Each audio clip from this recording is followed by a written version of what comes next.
Ցանկացած վիրահատությունից հետո պարտադիր է հակաբիոտիկների ընդունումը։ Ոչ, սա միֆ է, ոչ բոլոր վիրահատություններն են պահանջում անտիբիոտիկի կիրառում։ Այն վիրահատությունները, որոնք փոքր ծավալի են,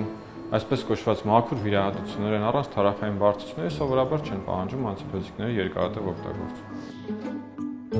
Վիրահատության հաջորդ օրը քայլելը միշտ վտանգավոր է։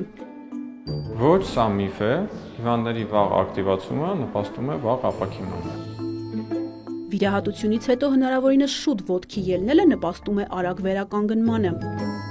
Այո, դա իրականություն է։ Մեր ընդհանուր վիրաբուժական պրակտիկայում արագ ակտիվացումը բերում է հիվանդների արագ ապաքինմանը։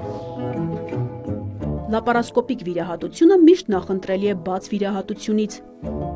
Ոչ, սա միֆ է, ոչ բոլոր դեպքերում է լապարասկոպիան ցուցված հիվանդներին կան մի շարք հակացություններ, երբ որ անհրաժեշտ է նման դեպքերում կատարել բաց վիրահատություն։ Վիրահատության հաջողությունը կախված է միայն վիրաբույժից։ Ոչ, սա միֆ է, իհարկե վիրաբույժից շատ բան է կախված, բայց շատ կարևոր է նաև անեսթեզիոլոգի դերը, ռեանիմատոլոգի դերը, ինչպես նաև մեր սիրելի բուժ-քույրերի աշխատանքը նույնպես շատ մեծ նշանակություն ունի։ Վիրահատությունից հետո ցավը միշտ անխուսափելի է, պետք է պարզապես համբերել։ Ոչ, սա միֆ է, գրեթե միշտ ուղեկցվում է վիրահատությունը ցավով, սակայն համբերել պետք չէ եւ պետք է օգտագործել ցավազրկողներ։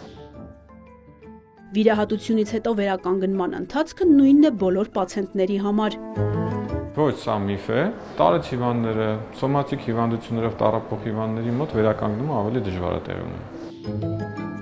Վիրահատությանը ճիշտ նախապատրաստվելը կարող է ազդել արդյունքի վրա։ Այո, սա իրականություն է, այն հիվանդները, որոնք նախապատրաստվում են պլանային կարգով, նախապատրաստվում են վիրահատության, նրանց մոտ հետվիրահատական բարդությունների տոկոսը ավելի ցածր է լինում, ցավոք սրտի շտապ անհետաձգելի դեպքերում այդ ժամանակահատվածը չի լինում եւ շատ հաճախ առանց նախավիրահատական լուրջ նախապատրաստման են հիվանդները գնում վիրահատության։